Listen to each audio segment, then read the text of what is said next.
Good evening, ladies and gentlemen. Good evening, America's Cup fans. Now, it feels like a while. It has been a while, over a week since we've done the Inside Tack, our debrief from INEOS Britannia here in Barcelona with you guys.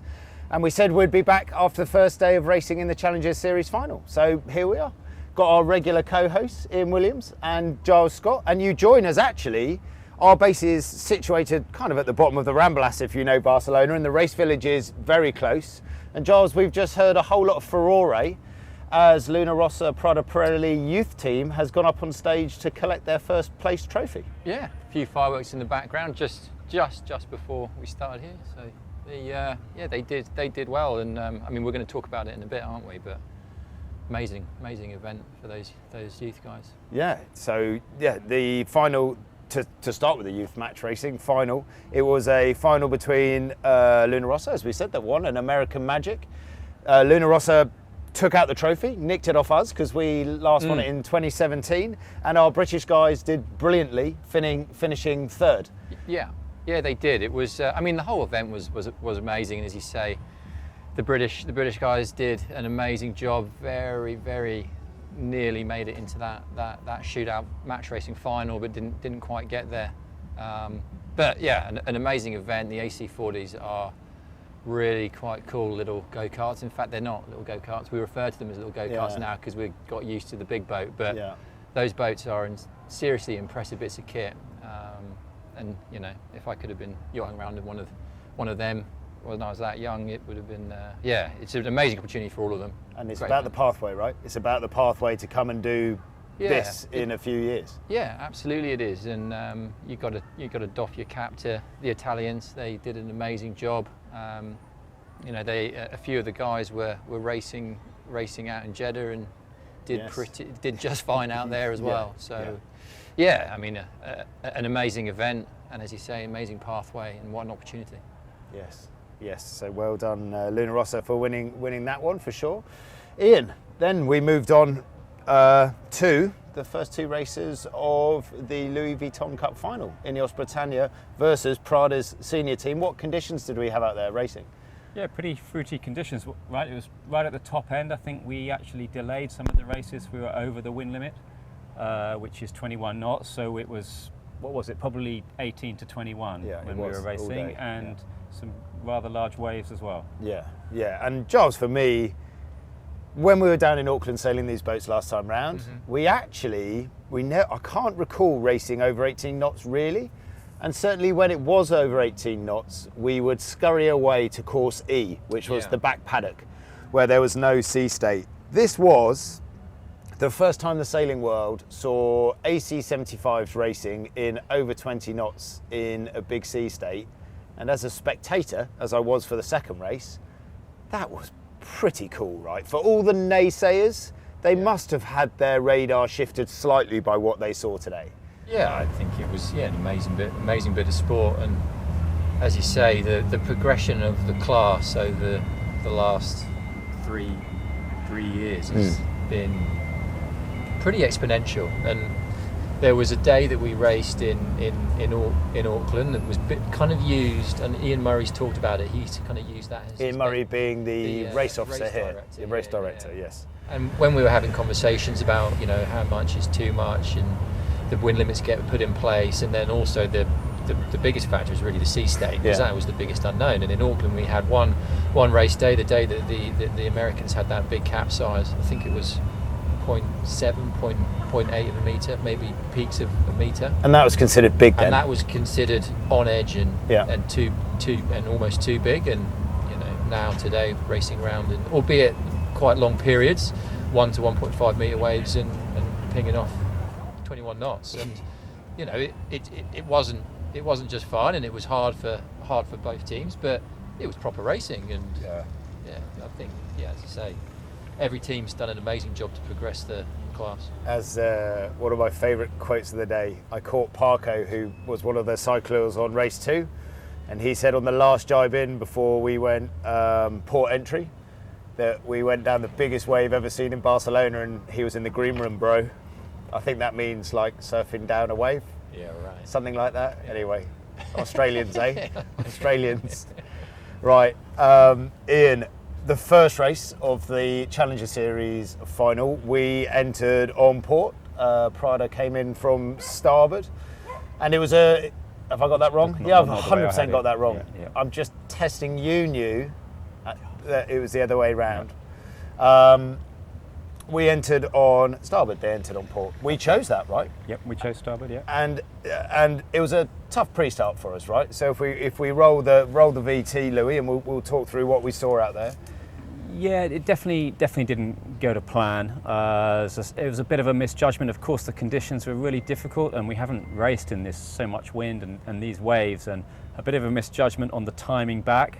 And Luna Rossa managed to lead us back to the line in a pretty strong position, and we ended up late. Simple as that. And it was tough, Giles. With 16 seconds to go, sort of, wind it back a little bit further than that. The decision was made on board that we were going to go and try and get the hook, right? They talk about coming into leeward and then trying to dictate the last bit of Prada's start, and it didn't quite happen. Yeah, it didn't quite happen, and as Ian's touched on, what the Italians did a really quite nice job was killing a lot of time by that long soak that they did down the boundary just before this moment, which just gave them a good put them in a good spot with time to kill back to the line. And there was a marginal shot at a hook, but yeah, they did a nice job of defending it and got the start of that one. And just talking about the windier pre-starts, we had a couple of races uprange in the round robins, and not so many in the semi-finals actually. But what the public will be seeing at home is we are sailing around with all teams are sailing around with both dagger boards in the water for a lot of the pre-start. Charles, why is that? Yeah, well, it's a lot more stable, and it also saves a lot of energy. Saves you cyclists. You guys the start box is so small. Effectively, you're wanting to try and slow the boat down a smidge as well at moments. The box is small, and if you're racing around at full speed at 50 knots, like you could in theory, you're going to burn a lot of energy, and you're going to cover a lot of distance. And the distance there isn't that distance in the start box, which means you have to do more manoeuvres, more energy burned. Yeah. So there becomes a bit of a balancing act between getting in the right position, keeping the sailors fresh and ready for the race, and also getting the positioning right. Yes, and we rolled off that, and Ian, we saw at the end of that clip, Prada had a nice little spot on us, and we tacked out and got a split. We went to the right-hand side of the course, or they went to the left-hand side of the course. When we came back together, they had a healthy lead coming in from that left-hand side and did a good job throughout the rest of that race, shutting down the race course. Whenever we were coming into gates, top gates or bottom gates, they did a nice job of just planting in front of us, taking our options away. They did. They didn't really give us any good options to get any good leverage. I think it's always, in these conditions, it's always difficult when you're behind anyway. You're really hoping for a mistake from the boat in front on a big wave, a crash jibe or something like that. You're just trying to keep it as close as you can and hope for that mistake. But they didn't give that to us, and all credit to them. And Giles, they did have one wobbly moment from what I recall. I remember the comms on board saying, they've lost their rudder here, and had a moment on one of the downwinds, right, where they lost grip. Yeah, it looked like they had a bit of a washout on their rudder on starboard heading downwind, which almost opened the door for us. But they did a nice job of recovering that. And yeah, it's something that we've seen on all the yachts, that the rudders are susceptible to a washout. Yeah. And in the sea state, it's something that everyone's got to manage pretty carefully. And the race got closer after that washout, and we came into a leeward gate with a decision where we were ley line for a left turn and a conversation about doing a jibe right turn, and we chose to go ley line left turn and then do an early tack, something that is famously now called a JK from the America's Cup in 2013. We were within touching distance going into this, and it wasn't our finest manoeuvre, safe to say. No, it wasn't, and it's a really difficult position to be in, because when you're behind, you always want to be able to, or try and look for options to create separation, and this was one of those opportunities. But it's quite a difficult manoeuvre, and if you were just time trialing around the racetrack on your own, you'd never choose to do it. Yeah. So really you're taking the hit of the manoeuvre to try and get a gain elsewhere, break some cover, effectively try and make something happen. And in both the races today, actually, you kind of saw the boat that was behind take the opportunity to create a split. In this instance, it was a JK, and in the next race with Prada, it was a late jibe for a two-board hold into a roundup, and in both instances, distance was given away and given to the leader. It's a tricky one again to manage. The risk reward. Yeah, and the reality is when you're behind, it's kind of heavily risk, and you're happy to take it because you're behind. And then so Luna Rossa went on to get the first point in the Challenger Series final. We then had quite an odd situation, I thought, where we had a big break where the youth final was aired. Although it was sailed earlier in the day, they used an hour. We had 65 minutes in between races, and Giles, you piled on board with Coach Robs, and all the afterguard got together, had a huddle, and you pretty much watched the whole race back, give or take. Like, what a weird spot in sport, like at half time. It'd be like a footballer going, right, should we watch that first half back and figure it all out? Like, that was the bit of the vibe I got. It was a bit. It was a big break. I mean, I'm sure for those watching, it wouldn't have seen that big because there's plenty of action with the youth racing. But yeah, that had all been done just before race one. So yeah, we had plenty of time to go through things. We spoke to Ian. We watched the racing. Got Robbie involved, of course, and the guys back here at base and back in Brackley had a good regroup and came out swinging for race two. So yeah, it was maybe a bit of a long break, but we used it all. Yeah, absolutely. And Ian, in your elevated position up in the tower, in between the finish of race one going into race two, there was a breeze build and a sea state build. Could you see that from up where you were? Yeah, we could, particularly at the top of the course, got particularly fresh, didn't it? And for sure we can see that all happening from where we are. Yeah, and rolling into the next pre-start this time we were entering on starboard, we switched ends. Here we are. So this time we entered on port, starboard. Do you know last what? time. Yeah, I'm back to front today. That's all right. Yeah. That's all right. Apologies. Yeah, and the sea state was certainly significant in this pre-start, wasn't it? We had a couple of loose moments and just managed to rescue it in time for the start. We did a circle entering on port. They came out to boundary and it's kind of turned back there, you can see, with 50 seconds to go.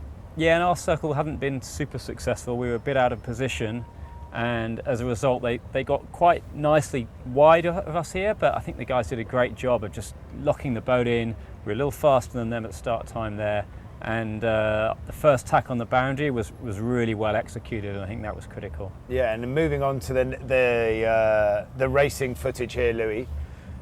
Top half of the first beat, Giles.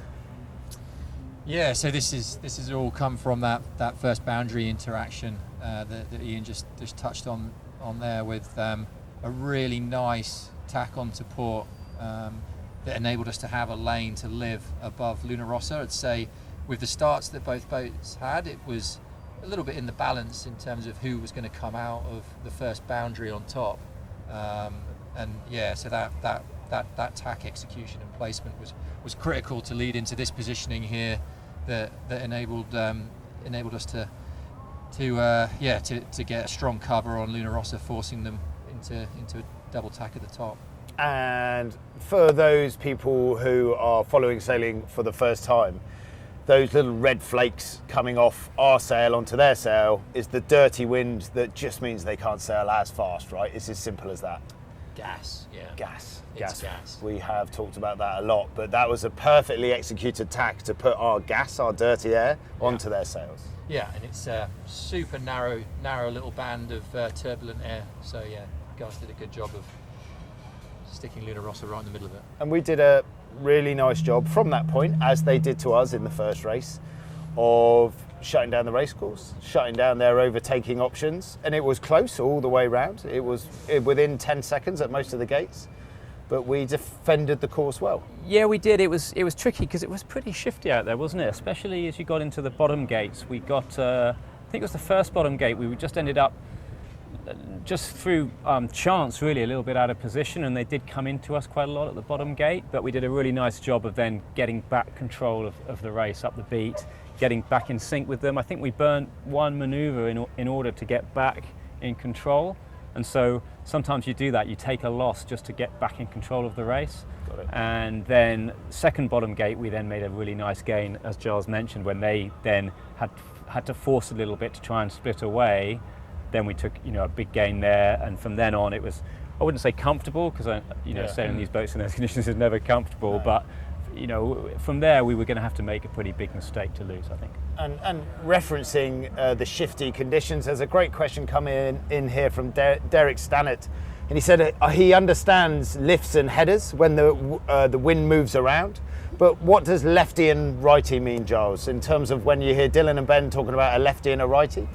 Yeah, so that's purely the directional change of the breeze. So when the breeze shifts to the right, it's righty. Shifts to the left, it's a lefty. So yeah, they're just talking direction there. Which is lucky, because it'd be confusing if it's the other way around, wouldn't it? It really would, yeah. Yeah. And sticking with the wind theme, we've got a question here from VW Westphalia Synchro. Hope your parents didn't christen you that. Does the top end wind conditions level out any advantages in the boat speed? Does it come down more to boat handling than tactics? Giles, I'll start with you on this. Yeah, that's a good question. Level out the I think at the top end and the bottom end, the error count is always a little higher, and the boat handling in the top end in days like today is super hard, and you're always on edge, like every bear away, every round up. I'm sure like everyone on board, all of us watching, kind of know how close it is to a crash. And then again at the bottom end, it's all manoeuvre execution. And then the second part of that, does it come down to more? Is it more of a boat handling or tactics, or like all sailing combination of the both? I mean, it depends day to day, but the handling is super important at top end for sure. Do you agree, Ian? Yeah, absolutely. I think with the sea state as well, there's a little bit of chance in there. Like if you happen to get a bad set of waves just at the moment you get to boundary and have to tack, then there's a lot of jeopardy there that you can't control as well. And so managing those issues is a big part of it. Question here from Vince B. How much simulator action is going in for the sailing team at the moment now that we've got racing? And sort of how does that play out in our days? And Ian, you're involved with a lot of sim work in the morning. Yeah, and Giles, so Ben and Dylan sail together against Giles every morning, basically. We've got another session tomorrow, and we're looking at strategy, tactics, techniques, all those things. So a lot is the answer. Giles, I often walk past the window of the simulator room, and you have got kind of noise defencelling earmuffs on, so you can't hear their tactical conversation in your own little world, trying to give them a good old dust up, right? Yeah, in my own little world. In your own little world, exactly. They're only as good as the competition that they're racing against. And in Giles, they are racing against one of the very best. Question from Peter Jonesy, our old IT legend. Why don't the jibs flap anymore, even in the tacks? Now, this is coming from a guy who did every single Admiral's Cup from the 1950s to the present day. He used to sail with rope-to-wire sheets. He says it used to be windier back when he sailed. So basically, Jonesy is absolutely full of it. Giles, why don't the sails flap? Because Jonesy doesn't get it. Sails don't flap, they go on tracks. They're always under tension, Jonesy. No winches. Yeah, no winches. Fully battened. It's a whole new world, Jonesy. Flappy sail is an unhappy sail, Jonesy. You should know that. I think we should end on that note, really, to be honest. We knew this was going to be close. We knew this was going to be really close, and it is going to be close. I think, what have we learned today in 18 to 21 knots in 1.5 metre sea state? These boats are fairly similar in speed. Both boats might have a spot here or there that they'd be happier with. The score sheet says it all. I think it's 1-1. It's 1-1. It's great day of racing, and it was close, and either boat could have won either race. So yeah, it's going to be a tough one. It's going to be great to watch, and sailing obviously, but watch as well. Tomorrow is a non-race day, right? That's right. And then racing next is Saturday and then Sunday. And then if we get those races in over the weekend, Monday is a reserve day. Monday's reserve, and then back on Tuesday. Well, there you go. We've got them lined up, haven't we? It's going to be a hell of a battle, and I think we enjoyed today. For me personally, I think the America's Cup really showed off today. I think the Youth America's Cup was incredible. I think these AC 75s in over 18 knots in a sea state was incredible. And I hope you enjoyed it too. And it's only going to get better and better. And the next hit out for us, as Ian said, is on Saturday, and we'll be debriefing that on Saturday evening. So join us then on the Inside Tack.